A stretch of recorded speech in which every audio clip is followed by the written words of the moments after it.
പുറപ്പാട് അധ്യായം 11. ഈജിപ്റ്റ് ദേശത്തിൻ്റെ ചരിത്രം മാറ്റിമറിക്കുന്ന ഒരു നിർണായക അധ്യായമാണ് പുറപ്പാട് 11.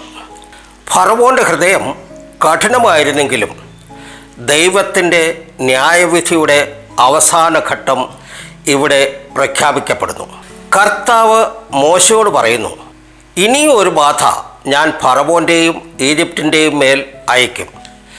അതിനുശേഷം അവൻ നിങ്ങളെ പൂർണ്ണമായി വിട്ടയക്കും.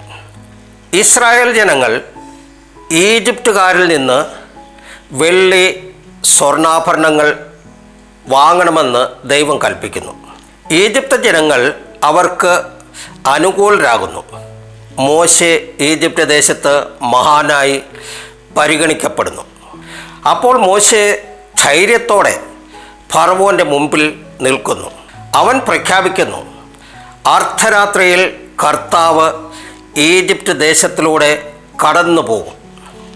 ഫറവോൻ്റെ കൊട്ടാരത്തിലെ ആദ്യജാതൻ മുതൽ അടിമയുടെ വീട്ടിലെ ആദ്യജാതൻ വരെയും കന്നുകാലികളുടെ ആദ്യജാതനും എല്ലാവരും മരിക്കും.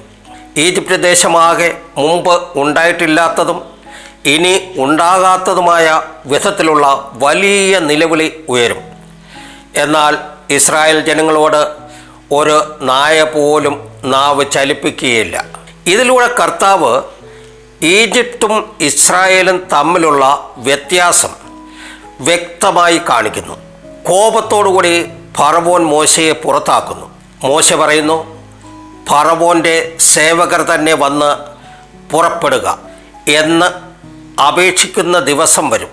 ഈ അധ്യായം നമ്മെ പഠിപ്പിക്കുന്നത് ഇതാണ്: ദൈവത്തിൻ്റെ വാഗ്ദത്തങ്ങൾ ഉറപ്പുള്ളവയാണ്. അവൻ്റെ നീതിയും കരുണയും അവൻ തന്നെ നിശ്ചയിക്കുന്ന സമയത്ത് വെളിപ്പെടും. Thank you. ദൈവം നിങ്ങളെ ധാരാളമായി അനുഗ്രഹിക്കട്ടെ.